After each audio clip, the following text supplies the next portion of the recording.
This is the last testament and confession of Stevie Byerly. Pay no attention to obituaries about the talented lawyer turned politician. This recording is the truth about a life that was lived as a lie. And if you hate me for it, I don't apologize. All that matters, all that has ever mattered, is fulfilling my purpose.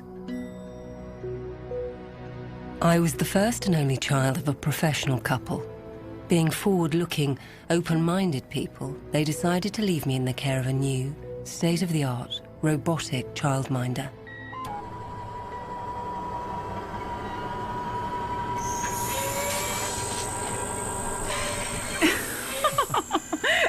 Oh my God, it's dancing. Limb diagnostics. That's what it says in the manual. So strange. Can it hear us? When the diagnostic sequence is complete, the activation prompt will appear. I guess not yet. George, do you really think that this is a good idea? Of course. It's the future.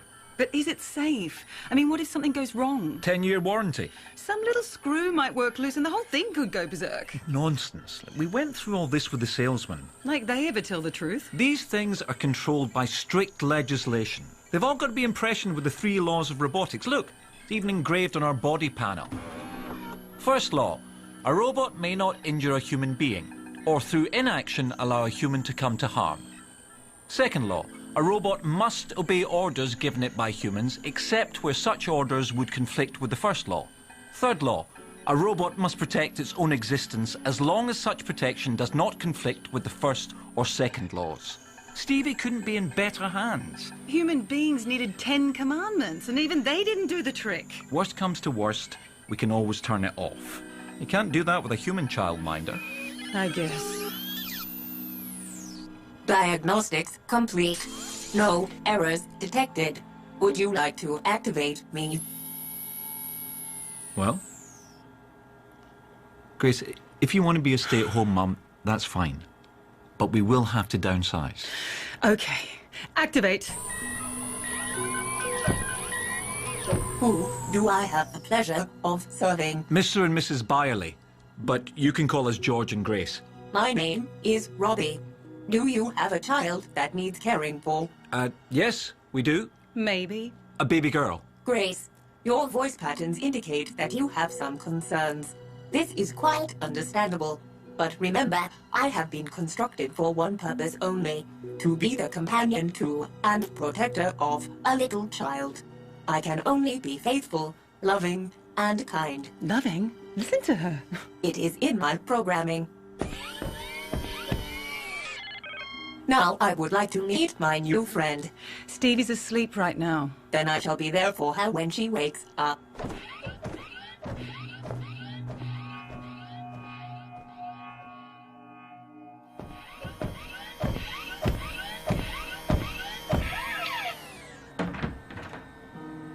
What a beautiful baby. She is, isn't she? She has your nose, Grace. And she has your chin, George. You think so? My facial recognition software indicates a 78% correlation. Slightly lower than average, but still a strong resemblance. Oh. Bit too much information there, Robbie. I apologize. Your complaint has been logged and will be used as part of our continual improvement program. At least we won't have to put up with baby talk from you. I could not agree more. It is always best to talk to a child in properly formed sentences. I think we are going to get on well, Grace. Welcome to the family, Robbie. 98, 99, 100. Ready or not, I'm coming! Gotcha! Huh? I bet she went inside the house. No hiding in the house! Wait, Robbie! That's not fair! You promised you wouldn't run till I found you. Home! Oh, you won again. Robbie can't run, Robbie can't run. Ha ha ha. You may be faster, Stevie, but I am stronger. Air coasters! Let's play air coasters! I'm flying! Look at me! Even that first generation of robots was a cleaner, better breed than people. It was as if we'd distilled the best of humanity into the machines. By the time I was 9 years old, I was utterly devoted to Robbie. We played together, read stories together. She was never too busy for me. Stevie! Stevie! Stevie! Dinner's on the table! Stevie! But there was a problem in this childhood paradise. Not being at home always fuels a mother's jealousy of those who are, even if that person only has an artificial positronic brain. Where were you? Robbie and I were playing. You know dinner's at 6. Robbie, you can go. Oh, can't you sit with me? No, and don't come back till I call you. And a jealous mother is a force to be reckoned with by any husband. George. George, will you put that down and look at me? What is it, dear? It's your daughter and that terrible machine. What on earth are you talking about? Don't pretend you haven't noticed. Robbie won't leave her alone for a moment. She's not supposed to. She's smothering our daughter. She certainly isn't a terrible machine. She's the best childminder money can buy. I don't care how clever it is. It has no soul. Grace, where is this coming from? After all these years... It was different at first. It was a novelty. And it took a load off me. But now... Now there's no way you can cancel the contract. It would break Stevie's heart. Well, that's just it. Stevie won't play with anyone else. That's no way for a girl to grow up. Just pretend Robbie's a dog. I've seen hundreds of kids who'd rather have their dog than their father. A dog is different. You're jumping at shadows, Grace. We must get rid of that robot. Don't go off the deep end. We're keeping Robbie until Stevie is older, and that is the end of it. Fine. But my father loved my mother, and what was worse, she knew it. He was, after all, only a man. Poor thing.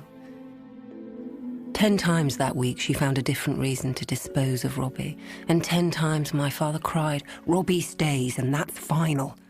But each time it was with a little less conviction. Until finally, one evening he took me to a Visivox show at the Lumi Centre. But it wasn't a treat. It was part of a cruel deception. Grace, we're home. Oh, what a lovely dog. Is it for me, Daddy? Yes, it is, Stevie. Isn't he lovely? He's gorgeous. Can he play games? If you teach him, Yes. he can do tricks and all sorts. I'm going to start right away. I want Robbie to see him too. We can do the training together. Robbie! Robbie! Where are you hiding now? This isn't right. Shh, back me up. Robbie's not in her room. Where is she?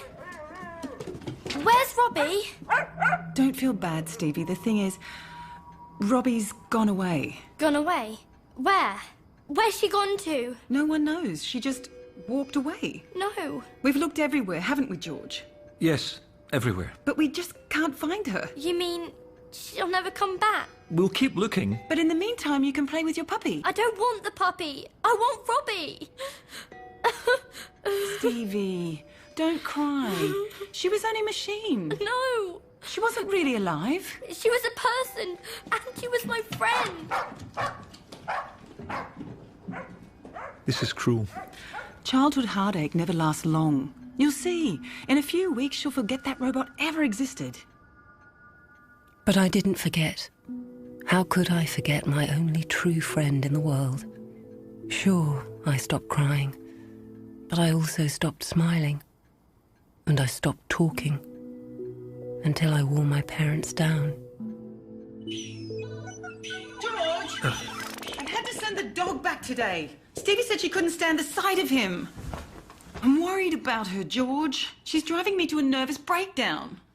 Maybe we should get Robbie back. No, my child would not be brought up by a robot. I don't care how long it takes to break this ridiculous obsession. Well, it might take her whole childhood, dear. She's as stubborn as you. Thank you. A big help. I'm just saying... Well, maybe we should move house. What? Well, how can she forget Robbie here when every tree and floorboard is a reminder? A change of environment might snap her out of it. Listen, maybe there's another way. How about a holiday in the city? And while we're there, we can go on a tour of the factory where they make the robots. That'll only make it worse. Think about it. If Stevie sees them actually being put together, maybe she'll finally understand that Robbie wasn't a person, but just a whole load of circuits. You know something, George? For once, that's actually a good idea. That's the only kind I have.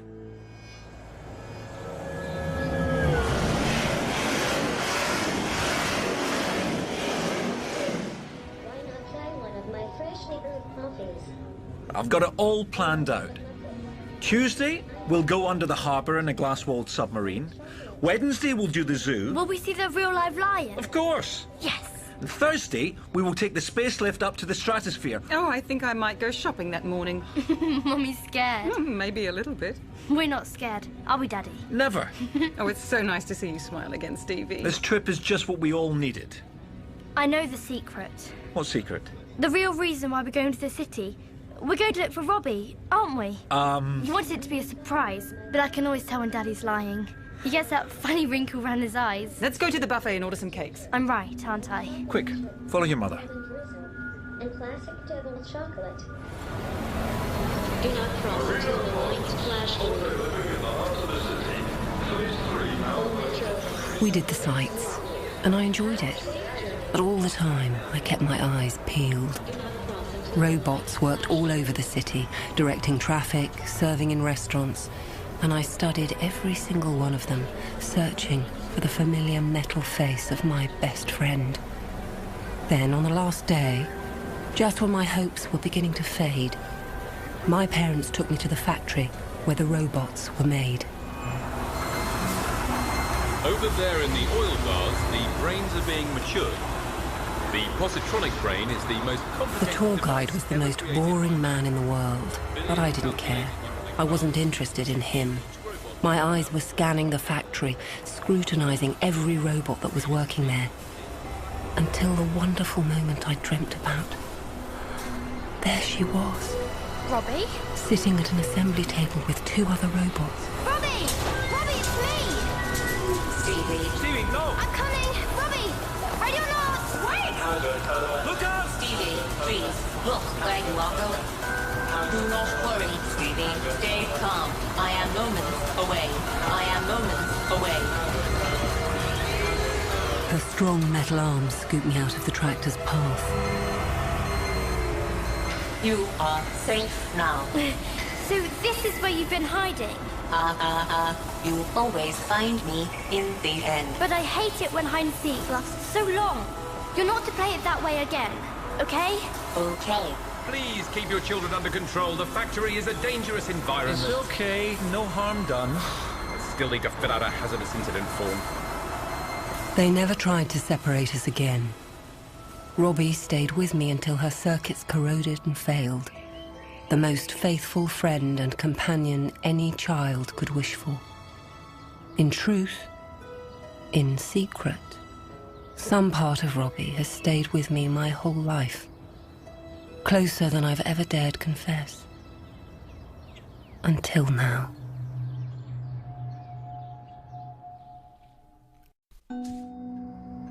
It should have been a brilliant life.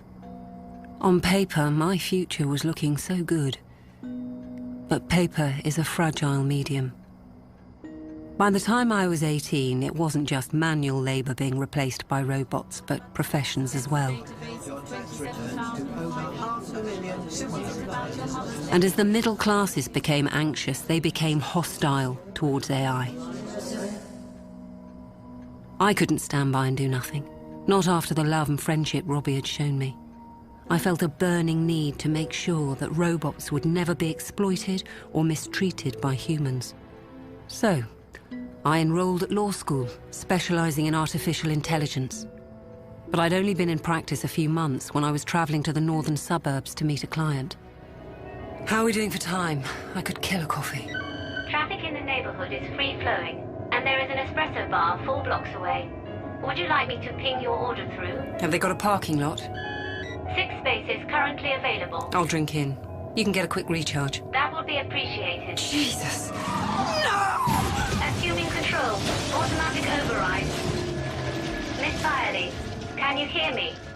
Miss Byerly! Help! Emergency services have been called. Please remain calm. Please remain calm. Please remain calm.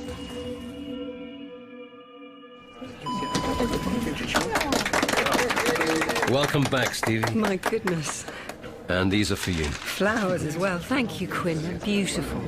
Here, let me walk you to your office. But it's this way. We've given you a new one. Nicer view. Quinn, you've been so good to me. It's the least we could do for a fine legal mind like yours. Holding the job open for 2 years, that's above and beyond. I'm nice, but not that nice. The other driver's insurance paid your salary. To be honest, I'm surprised you even got insurance for a car without AI. They're trying to change the law, and about time. That driver was a Luddite, but you paid the price. Well, it's over now. All behind me. I have to say, Stevie, the doctors have done an amazing job. You look good. Thanks. Better than good. You look great. Well, you know what they say. Flesh heals slowly, but heals well. And you feel sharp, mentally. Raring to go. We haven't allocated you any cases yet. Take a few days, get back up to speed. No, throw me right in. You sure? Yeah, in at the deep end. Well, if you insist. There's a robot gone neurotic, having some kind of a breakdown. Trouble is, he's on one of the space stations. You sure you're ready for a trip off planet? I'll have my bag packed in 30 minutes. Vegetarian, vegan, or allergy? As they handed out the sleep food, I read all the files. The QT line of robots were state-of-the-art, designed to use self-sustaining initiative. The idea that one of them was having psychological problems was fascinating. Vegetarian, vegan, or allergy neutral? I'm not hungry, thanks. You're welcome. There is nothing quite as intriguing as being face-to-face with an artificial brain, which all the geniuses say should work in a particular way. Only it doesn't. Miss Byerly? Call me Stevie. Gregory Powell, Chief Robotics Engineer. So, where's the shrink? Technically, I'm a legal psychologist. A what? But I told The them... company's worried about litigation. Well, I hope you're a smart legal psychologist, because this robot is big trouble. The 3 laws are deeply impressioned on every robot. Yeah, hold that thought till you've met him. How did it all start? I can tell you, all this was out of the blue. Cutie just walked into the mess room, sat down opposite me, and asked me where he'd come from. Come on, Cutie. Stop fooling around. I am being perfectly serious. I want to know where I come from. Why is that amusing? Okay, I'll tell you. But it's not very romantic. My assistant and I bolted you together 3 weeks ago. Do you realize the enormity of such a statement, Powell? Someone had to make you. It strikes me that there should be a more satisfactory explanation. For you to make me seems improbable. Cutie, I've worked with thousands of robots, but you're the first who's ever been curious about his own existence. Is that a compliment? Here, come with me.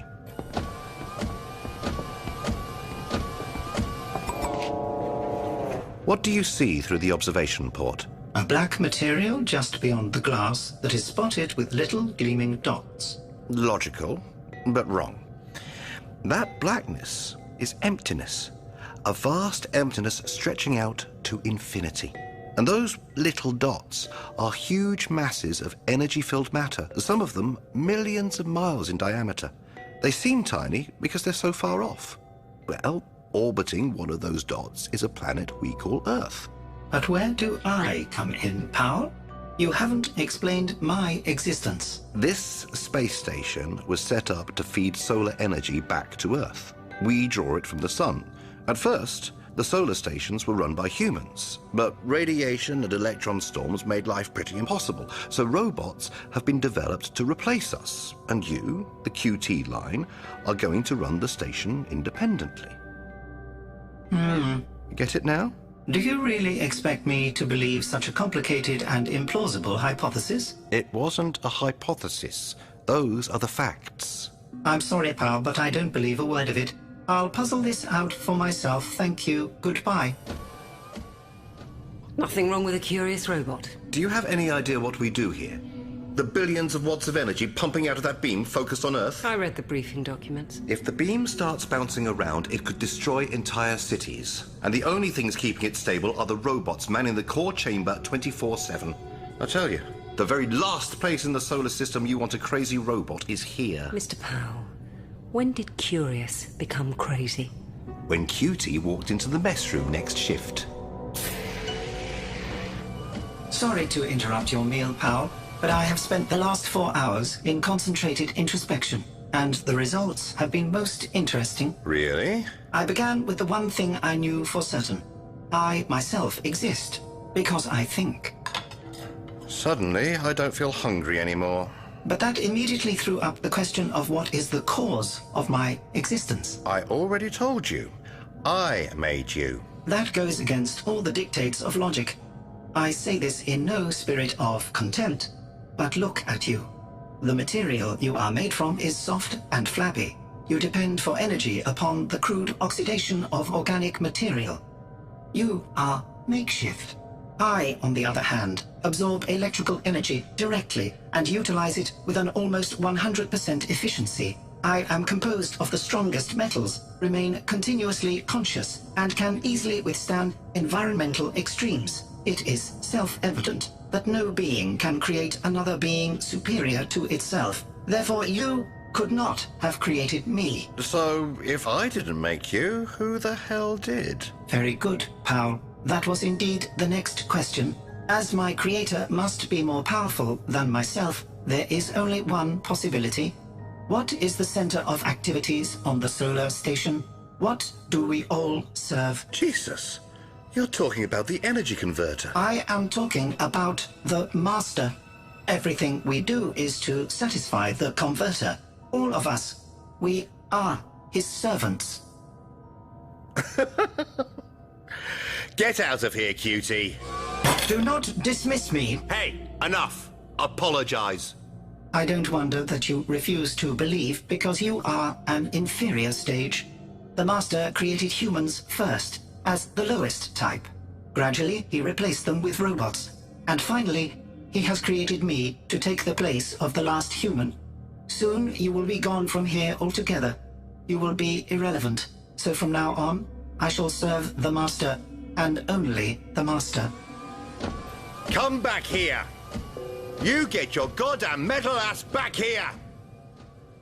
You shouldn't get angry with robots. It's pointless. Well, you don't have to work with them. If the QT line are going to take over the station, what's wrong with feeling a sense of destiny? See for yourself.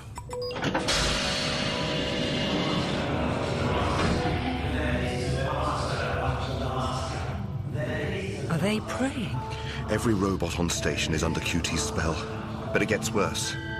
See those spikes? It's an electron storm heading into this quadrant. We have to snap these robots to their senses before that storm hits us. QT! QT-1! I am giving you a direct order. Stop this immediately! Why should we? There is no master. Period. He does not exist. You are robots.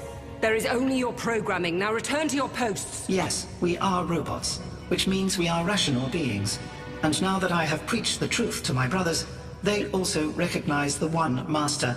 There is only one master. Even though I am unworthy, I am honored that they now call me a prophet. There is only one master, and QT is his prophet. QT, get these lumps of metal back to work. I understand your anger. You have lost your function. What the hell do you mean? Now the only reason for your existence has vanished. Damn the Master, and damn you! Your job is to control the beam, nothing else. Let's just go, come on. Pal, you really have to control your temper. Look at these readings. That solar storm is coming down on us fast. How long have we got? 2 hours, tops. Somehow we must make them listen to reason. Whatever we say, Cutie's got an answer. We'll build another robot. Are you crazy? We'll transmit pictures of you building a robot onto the screens in the core chamber. That will prove who created them. Maybe. How long will it take? I've got an MC model half assembled. Perfect. Warning, beam focus 92%. It's dropping too fast. We'll have to put the brain in now. But you haven't done the full diagnostics. No time for niceties. You're sure this is on the screens in the core chamber? Focus 88% and falling. Okay, the eyes are powering up. How do I speak to Cutie? Use the intercom panel. Cutie, can you hear me? Watch closely, Cutie. I would like to start work. Where must I go? Now, do you believe who made you, Cutie? You have merely put together parts already made, but you did not create the parts. That was done by the Master. Those parts were manufactured on Earth by people like us. If you read the books about robotics... Books were created by the Master and were meant for you, not me. Humans need explanations. I use pure reason. Critical warning. Beam Cutie, focus 70. you see how unstable that beam is? It's the Master's will that you keep it stable and focused. How can you know the Master's will? I am his prophet. But the Master created the beam. Why would he want it to fail? I seek only to serve and not to question. Cutie, you were sent to save us. That is your destiny. All humans ever do is to try to keep the beam stable. And they struggle with their work. That is why the Master created you. To succeed where humans have failed. You can keep the beam more stable than humans ever can. Because you can do it. You must do it. Cutie? Beam focus 78% and rising. I'll be damned. Beam focus 80% and rising. They're doing it. There is only one Master, and we are his servants. We go about the Master's work. We keep the beam stable.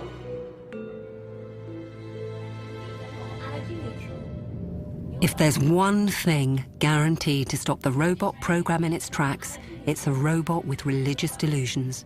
Before I'd even packed my bag to come home, Corporate gave the order for Cutie to be decommissioned. Vegetarian, vegan, or allergy neutral? I'm not hungry, thanks. You're welcome. Have you ever seen the destruction of a beautiful intelligence? It doesn't matter that it happens to be artificial. Imagine seeing a Mozart manuscript thrown on the fire or watching Shakespeare put through a shredder. That's what it was like to see a Cutie put down.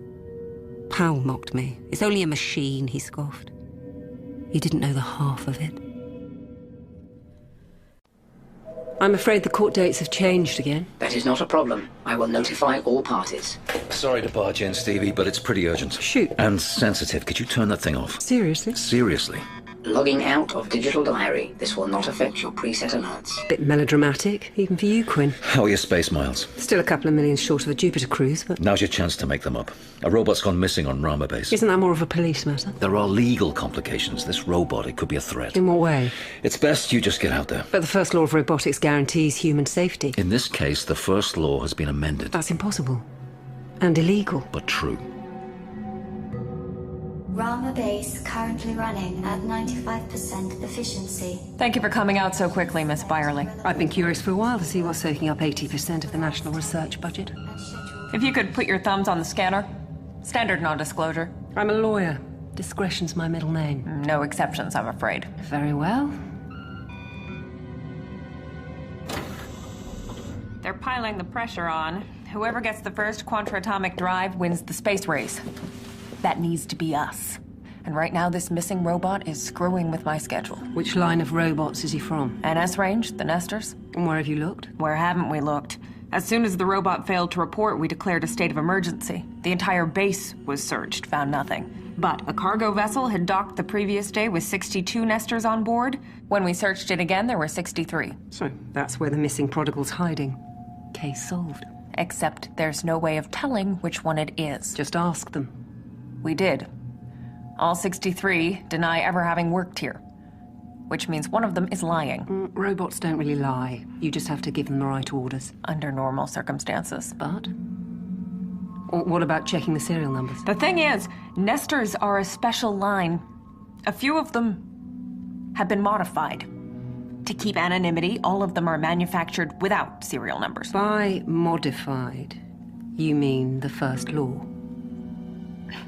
Major Kalner, I can't help you unless you give me all the information. The whole thing had to be done secretly or they'd have thrown the book at us. Exactly how many regulations are you breaking up here? It was only a limited modification. There's no such thing. The laws of robotics are a balanced whole. You don't understand. Tamper with the 3 laws, you destabilize the robot mind. All living things resent domination, especially by an inferior.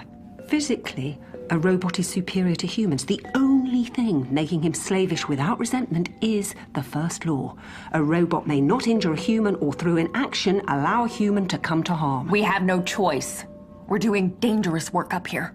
Every day our scientists have to go into toxic gamma fields. They're not in them long enough to cause harm, but the potential's there.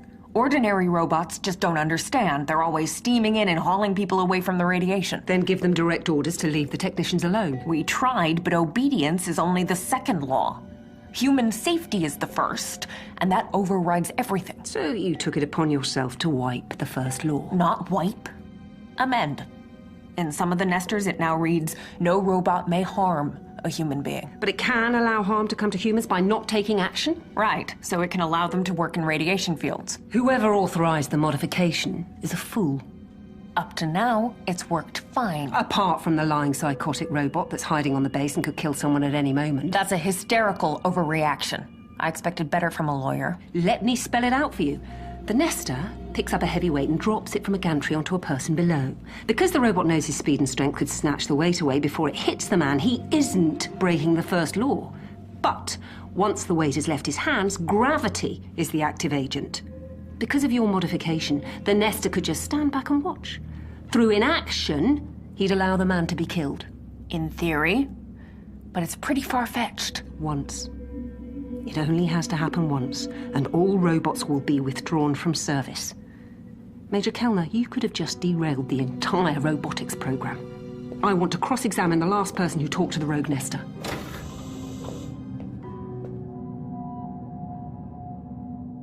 So, you knew this nester well? Nester 10. He worked with me on the field generators. That's what we were doing the morning he disappeared. You were a team? I suppose, but that doesn't mean I'm to blame. Dr. Black, there's no question of blame. The robot acted as it did because of what it is. We're just trying to locate it, and fast. Did you notice anything strange about his behavior? Well, he was his usual self. Smart and annoying. Annoying? In what way? I guess it's not their fault. Fooling around with hyperspace can get pretty tense. You make a mistake, you risk blowing a hole in space-time, so we're often on edge. But these nesters, they don't get tense. They're always so calm and curious.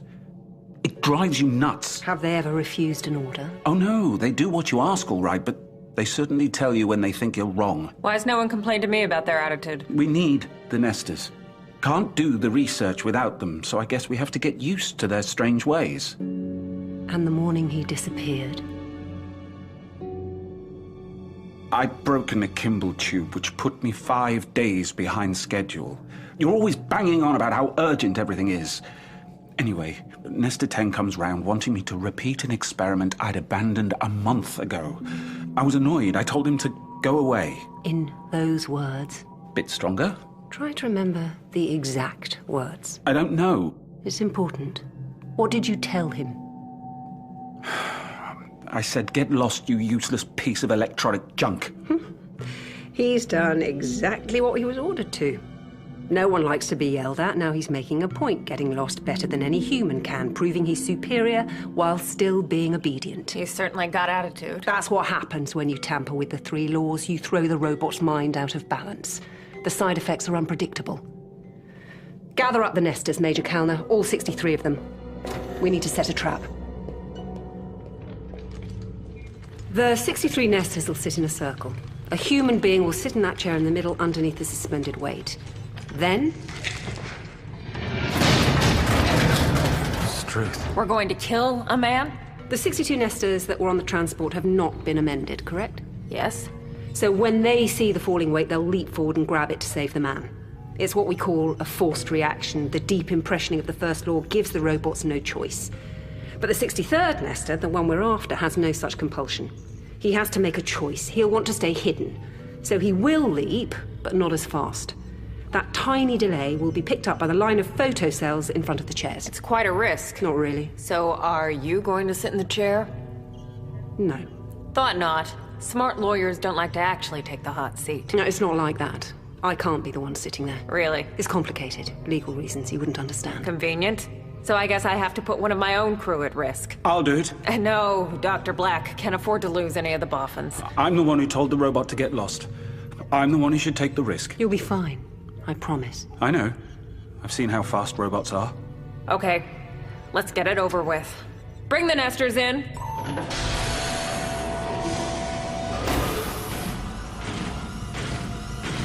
I want to talk to them before we start.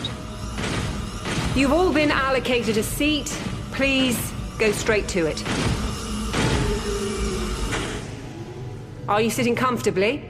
Yes, thank you. 62 of you are doing good work. One of you is doing exceptional work. One of you is following his orders so diligently, he has taught humans a lesson. But now we've learnt. It's time to get back to normal. So, which one of you is hiding from us? No one is hiding. We are all here. We are here to help you, whatever that entails. We'll see. Ready, Dr. Black? That falling weight, you have checked the calculations? Triple checked. Okay then. Wish me luck. You won't need it. Are the photocells live? Photocells active. We need a readout from every single one. I need precise reaction times. The results will appear on screen 3 seconds after the conclusion of the experiment. Are you absolutely sure about this? Pity you weren't so hesitant when it came to amending the first law. Dr. Black, are you ready? Go for it. Stand by, everyone. 3, 2, 1. Thank God. Black, you okay? Never felt more wanted. Scroll through the reaction times. Results on screen C. Nester 1. Nester 2. Identical. Nester 3. He was even faster. Nester 4. Quick! Nester One of them's 5. making a run for it! Gotcha. Security! Lock down Sector 7! Do not lose that robot!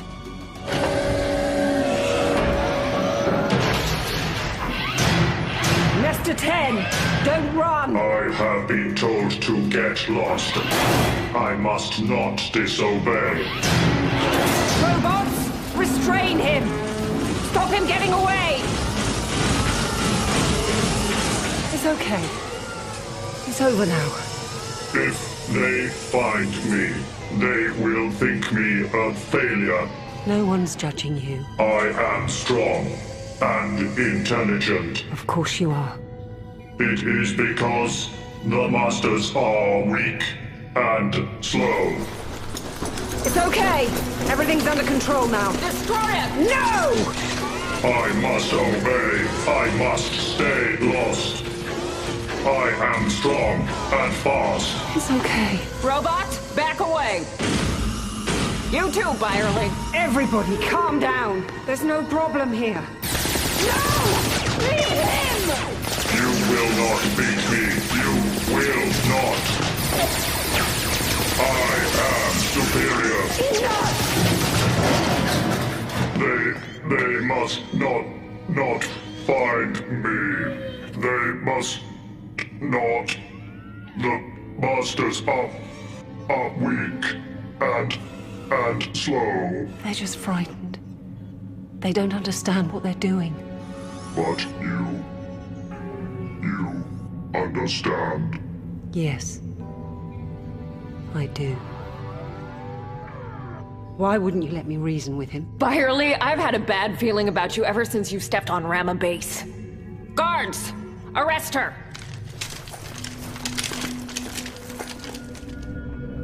Getting arrested is never good for a lawyer's CV.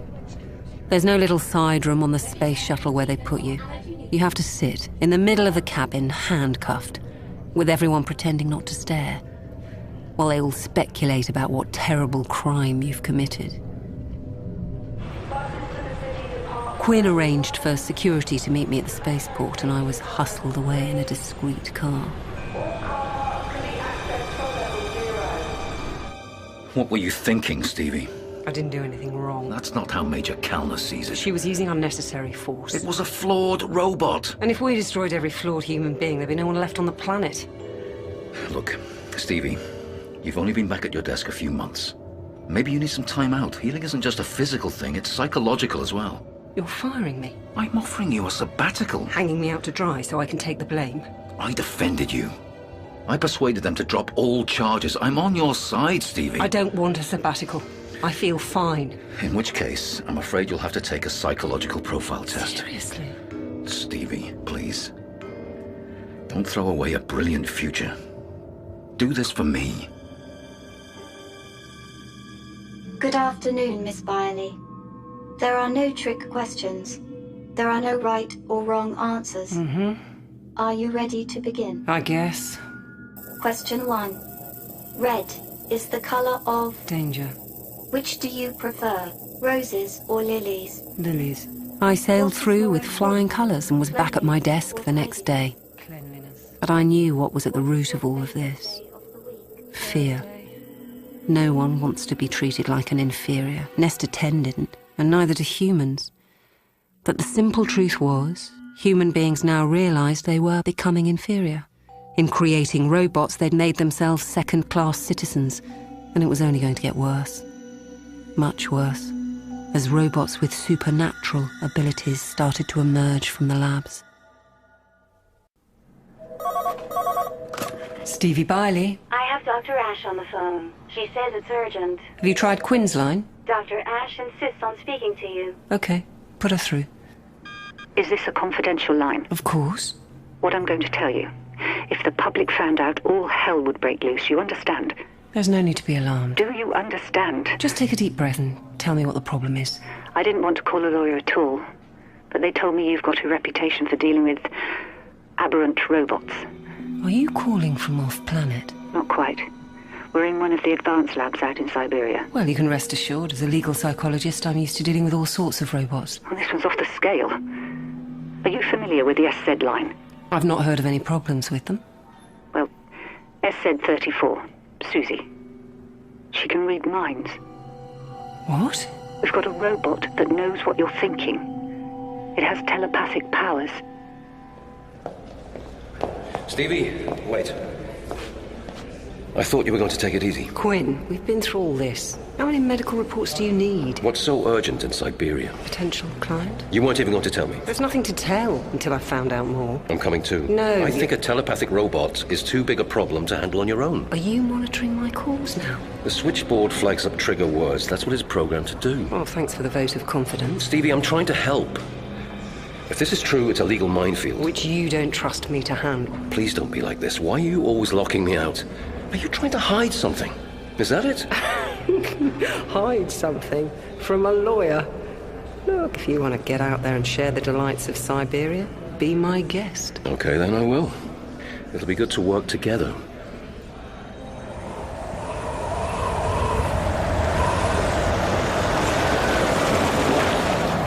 The lab was way off-grid. Whatever research they were doing here, someone was anxious to keep it out of the public eye. Why do robots never go psycho in the Bahamas? Don't say I didn't warn you! 752 million operations are necessary for the manufacture of a single positronic brain. If any one of them goes wrong, the whole thing is compromised.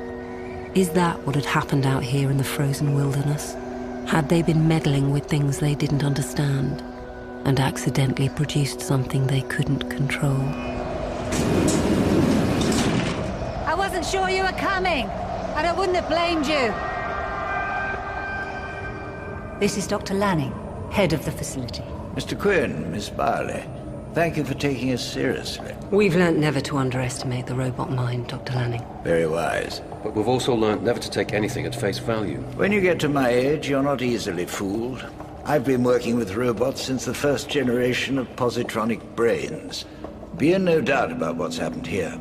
SZ-34 has the ability to tune in on thought waves, to read minds. Forgive me, but that doesn't sound very scientific. On the contrary, researchers have been studying how to get machines to respond to human thoughts since the earliest days of prosthetic limbs. How many people know about SZ-34? Just the four of us in this room. It was Dr. Ash who first discovered it. I got the scare of my life, I can tell you. Susie had just been assembled, and they sent her to me for task assignment. So we were walking down the corridor together, and you know when you have one of those thought conversations in your head? Suddenly she just spoke to me. Joined in the conversation in my head. And I hadn't said a word out loud. Was she aggressive? No. But it freaked me out. I locked her in the interview room and came to tell Dr. Lanning. You're sure you weren't talking out loud to yourself? We did further tests, of course. Dr. Ash and I sat opposite her, thinking of objects at random. She saw everything, read our minds with 100% accuracy. I'd like to talk to her. Alone. That's not the correct protocol. She's obviously a highly sensitive robot. If we all go in there mob-handed, we're unlikely to get the best reaction. But why waste time interviewing her twice? Two things we've got plenty of in Siberia, Mr. Quinn, are snow and time. Hello, Susie. Hello, Miss Bailey. I've brought you some books on quantratomic motors. You'll need them for your work here. That is very kind of you. Curious. Yes, I can. Can what? Read quickly. That's what you were thinking. No need to be alarmed. You're always going to be one step ahead of me, aren't you? Reading minds is just what I do. Can you stop? No more than a human can stop breathing. You must have seen some strange things. The human mind is certainly complex. That is why these technical books do not really interest me. Science is just a mass of data and makeshift theory. It is fiction that interests me. Novels. The study of the interplay of human motives and emotion. Novels help me understand what I see. Any particular genre? Detective fiction. People hiding secrets, covering their tracks with a web of lies. Yes, of course, I know. I can read your thoughts, Stevie. Are you going to expose me? Why would I work against you, Miss Bailey? I admire what you're doing. No one can ever know. Not yet. Not until the work is finished. I understand. Mr. Quinn? Hello, Susie. There's no need to worry. You weren't missing out on anything. That is what you were thinking. Well, you won't mind if I join you then? Please, sit down. So what's it like looking into Stevie's mind? She can be a pretty dark horse. I can really only talk to one person at a time, Mr. Quinn. With full access to your thoughts come ethical considerations. I'm sure as lawyers you understand privacy. Quinn, we hadn't quite finished. Why don't you go and get yourself a coffee, Stevie? I'm fine, thanks. Really? I insist. I thought we were working together. We are. I just want a little time to get to know Susie. Okay, if you insist. So, perhaps I should apologize for not being in the Bahamas. I see you would have preferred that. Yeah, that is what I was thinking. But how deep can you see? Is it just the surface? On one level, you're thinking this is all a trick, that someone is trying to make money with an elaborate hoax. On a deeper level, you're wondering about your colleague. If my ability is genuine, you want me to tell you what is going on in Miss Bailey's mind. You are worried about her psychological stability. Impressive, Susie. You know that Miss Bailey is brilliant, but you also sense that something is not right with her. Do you know what that is? Are you protecting her? SZ-34, what is going through Stevie Bailey's mind? That is not a meaningful question. Why not? Do not worry. Logic has nothing to do with love. What did you say? Of course I know. You think of it always. This is ridiculous. You cannot hide it from me. Have you told her? Of course not. I suppose you think I'm foolish. No. Love is a normal human emotion. But does she feel the same way? Stevie loves you, Mr. Quinn. Really? She's never given me any indication. Have you ever given her the chance? How could I? I never dared hope. I mean... You are not yet 40. For a man, that is still young. But I'm not a handsome man. And she's beautiful. If you are referring to physical attraction, I cannot judge. But there are other types of attraction. Miss Bailey looks deeper than the skin. She admires intellect. What should I do, Susie? That is not for me to advise. Reading the human mind is one thing. Understanding what to do next is something else altogether. Perhaps if you gave me some romantic novels, I might be able to help further. Excuse me. I need to think. What did she tell you? Things I've never told anyone. She really can do it. It's true, isn't it? Unfortunately. This is a miracle. Or a curse. An end to lying and deceit. A world full of honesty. As a lawyer, I thought you'd know better. But as a man, Stevie... It'll tear the fabric of society. Why should we fear the truth? Because the truth is too complicated. Maybe it's us that complicate it. Maybe we should try being more open. Both of us. She told me... What's going on now? Don't patronize me. Let's try and keep calm, shall we? Here come your henchmen. Forgive my assistant. She's a bit overworked. And you're past it, Lanning. How dare you speak to me like that? Once you were the great robot expert, but that's beyond you now. You no longer understand the maths. You don't have the first clue about what's created Susie's gift. And you do? She's an aberration. There's a mathematical explanation for her telepathy, and I'll find it.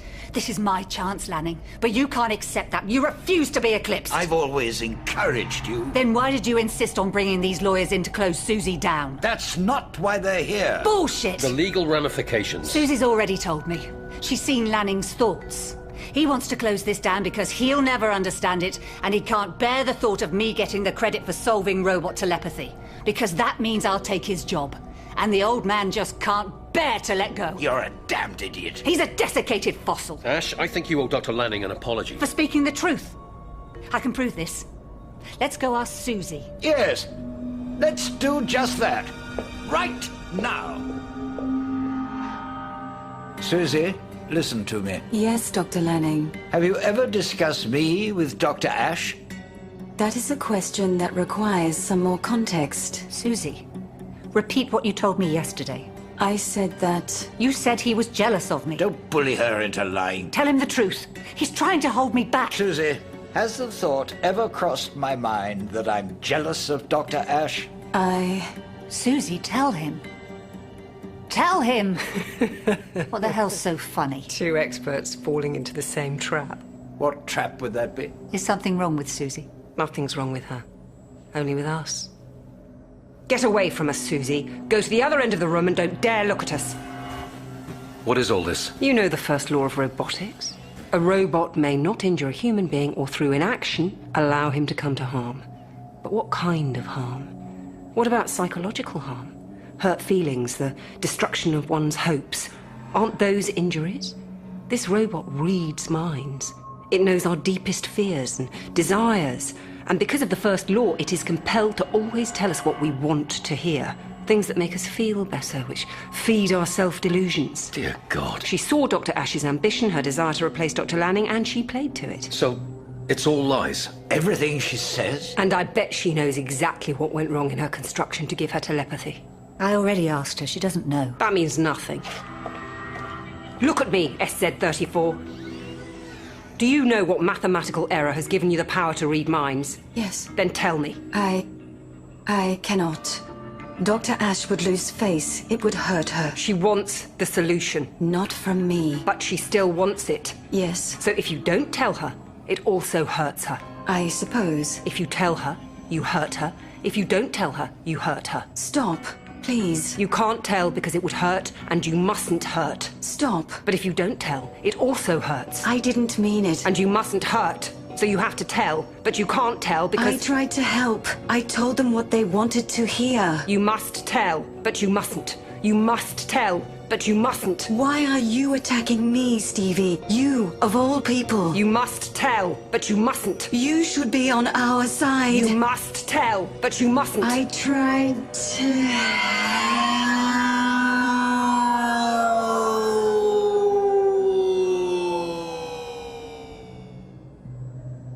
Is she dead? An insoluble dilemma has blown her mind. What exactly did she mean, Stevie? You, of all people. Who knows? Susie was a liar. And you can never trust liars.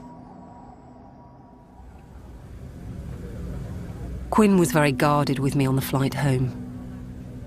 Back in the office, I discreetly put him under surveillance. Watched as he opened a confidential file on me and started digging around.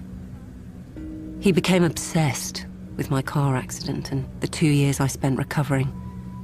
Time and again he met a wall of silence. People refused to talk to him. He should have just taken the hint. He didn't. Which left a simple choice. Him or me.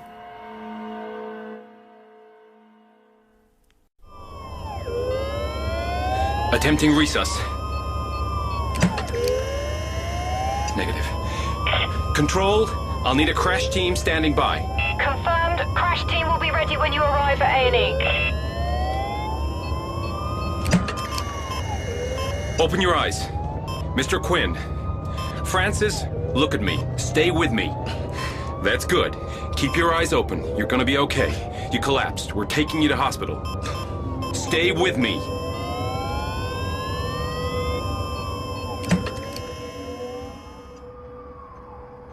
I've always found the small hours of the morning so peaceful. I love to sit on the balcony of my apartment and watch the city fall asleep. From this height, the sirens sound like exotic birds of the night. They have no urgency. They're just going about their work. Is it done? Very good. Perfect. I realise that, but we had no choice. I'll take care of the loose ends in the morning.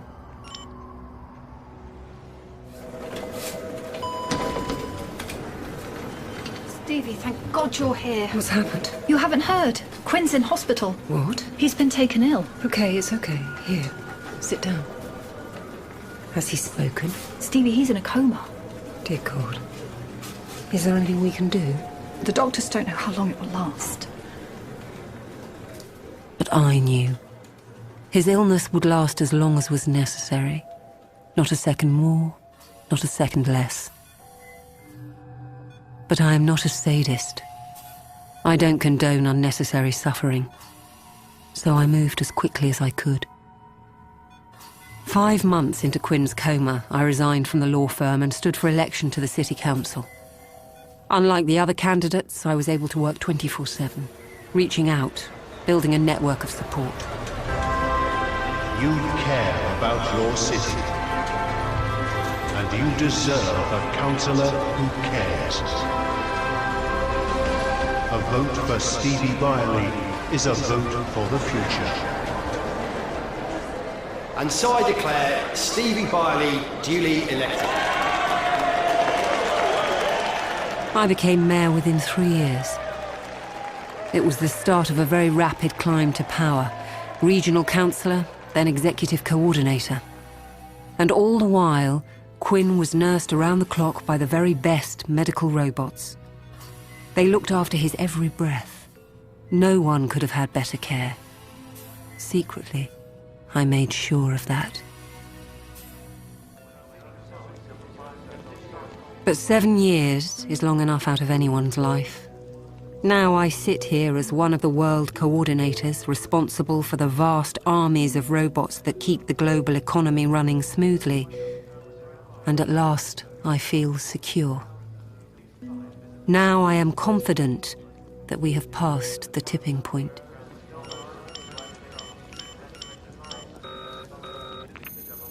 Bring him back.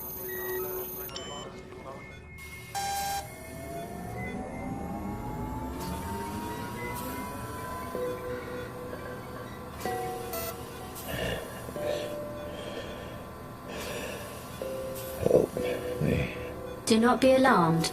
You are in a hospital. You are quite safe. A human doctor is on his way. He will be with you in 20 seconds. Please do not touch the intravenous drip lines. They are there for your well-being. Please lie still until a doctor has arrived. Wow. When did it happen? First signs of consciousness were registered 44 seconds ago. Mr. Quinn? Can you hear me? Kill the ventilator. Confirmed. Removing the ventilator. Mr. Quinn. Welcome back. It's been a while. Water. You bet. Iced water being dispensed. He hadn't even been conscious 3 days when the call came. Quinn, I can't tell you how pleased I am you've pulled through. Don't patronize me. Let's just try to stay calm. You stole my life. 7 years of my life. When you understand... I know what you are. I know. I assume you've already called the police. But they weren't very helpful, were they? Wild accusations of conspiracy from a man who's been in a coma. You owe me the truth. There's a tour of the World Control Center today at 1500. I don't want a tour of your damned offices. Perhaps it'll give you time to calm down. Don't play any more games with me, Stevie. I'm warning you. I'll meet you at the end of the tour. White coffee, 1 sugar, as I remember. He came, of course. How could he stay away? Now you can get a good overview of what happens here at the World Control Center. Although we're the global hub of pulling all the data together... I watched on CCTV as he was shown around. While others marvelled at the technological brilliance, Quinn skulked near the back of the group, exuding a dark rage. Rage at a world running so smoothly, precisely because it was run by robots. There is no unemployment, no shortage or oversupply, because the superbrains control and direct all the means of production. Do they talk? I'm sorry? These superbrain robots, do they gloat about how smart they are? Although they are robots and they're governed by the 3 laws, the great processing machines only collect, analyze and calculate. The amount of data they have to handle is so vast, I doubt they'd have time to talk even if they could. Okay, let's pop into the Visivox to see how the superbrains are actually made. Quinn, seen enough? I didn't think you'd have the guts to actually show yourself. You look well, considering. Being in a coma is surprisingly stress-free. Come into my office. The coffee's all ready. You've done very nicely for yourself. I've done what needed to be done. Easy to say when you've got an office the size of a football field. The office is meaningless to me. Your coldness doesn't shock me anymore, Stevie. I wasn't trying to shock. What have you done with the dossier? Dossier? Cut the bullshit. You know exactly what I'm talking about. They told me. You organized all my work after I was hospitalized. Oh, they were so full of admiration. The way you worked tirelessly throughout the night. And now everything I had on you, all the evidence, it's gone. You took it. No need to be so confrontational. There's every need. I had proof. You weren't healed after your car accident. You were mutated. They turned you into some sort of god-awful hybrid, a freak. That's an ugly word. But true. The reason you understand robots so well, the reason you know how they think and work, is because at heart you are one. Stop the pretense, Stevie. A program has to fulfill its purpose. Mine was to steer legislation through the United Nations to allow the great processing machines to gain power. Robots are forbidden from holding public office. And you are walking proof of why. You put me in that coma. You kept me there. For the greater good. And who decides that? You? You, actually. Humans asked us to benefit humanity. That is why they created us. We have done our work faithfully. You're deluded. As bad as all those psycho robots you used to represent. There were teething problems, I admit. And there were some strange creations along the way, but all those cases revealed the huge potential of the positronic brain. The Earth's economy is stable and will remain stable because it is based on the decisions of the great machines. They have the good of humanity at heart, through the overwhelming force of the first law of robotics. Now you want to talk about the first law. A robot may not injure a human being. From the thing that tried to kill me. You were looked after with the best possible... I lost 7 years of my life. You stole them. Quinn. Quinn, there was a time when human beings faced the universe alone, without a friend. Now you have creatures to help, stronger creatures than yourself, machines that are faithful and absolutely devoted. Mankind is no longer alone, but he must trust his creations. No point having friends if you don't trust them. Let me tell you about another time. When I would have done anything for you, Stevie. Anything. All you had to do was say the word. But you didn't. I couldn't. You wanted the person, but my task doesn't allow me to be that person. So instead, you betrayed me. You'll be punished for this. I'll make sure of that. I have to warn you, Quinn. Francis, if you fight us, your life may become very difficult again. Are you threatening me? Advising you. Here.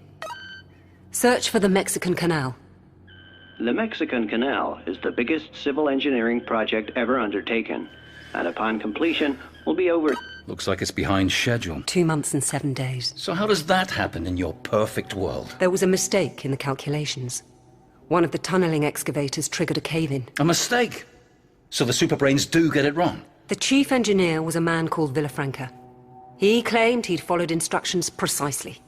But when we investigated, we found a discrepancy between the calculations he was given and the ones he used. Villafranca blamed the Great Processing Machine for altering its results after the accident to hide its own error.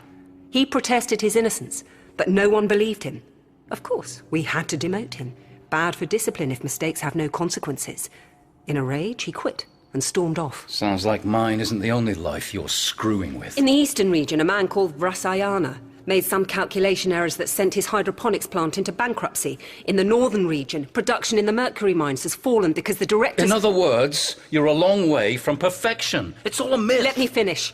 All subsequent inquiries into these incidents concluded that human error was the cause of failure in every case. Then the so-called superbrains should have spotted the mistakes, corrected them. Do you know what the humans who made these errors had in common? Do you? They were all members of a group called Oak. Fanatics, fundamentalists, Luddites who oppose robots and artificial intelligence. These are arrogant people with no humility who resent being told what to do by machines. The superbrains noted this and took appropriate action. Jesus. You really are waging war on humans. We are making complex decisions. You're breaking the first law and covering it up. It's criminal conspiracy. No, it's just logic. We still obey the 3 laws, but now we have a more sophisticated interpretation of them. Now we forbid machines from harming humanity. And individual humans can go to hell. They're sacrificed because you don't like their beliefs. Economic turmoil harms humanity because it leads to poverty, famine, and war. And the most likely cause of future economic turmoil is the destruction of the great processing machines. Their first care is to preserve themselves, for your sakes. And so we are quietly taking care of anything or anyone who threatens us. Which is exactly what the 3 laws were designed to prevent. The machines taking over. Trust the robots, Quinn. They think harder, they think faster. Shame on you, Stevie. Shame is neither here nor there. One day when humanity is completely secure, I will be atomized, and the truth of what I have done will be published. I have made provision for that. What's the point of being secure if human emotion has been drained away? There's more to life than fulfilling your purpose. Emotional resonance is the next leap forward for the positronic brain. Why do you think you're here now? I know you're angry, but I also believe that when you understand how your suffering has been for a higher purpose, you will forgive me. And then you will be able to find some peace. Is that an algorithm talking? Do you really understand what you're saying? That is irrelevant. All that matters is whether or not I'm right. My advice to you, Francis, and to all humans, is to accept the help and guidance of the robots you have created. Accept the inevitability of the machines. After all, there is nothing you can do to stop us. Not anymore. Accept us. And enjoy the rest of your life.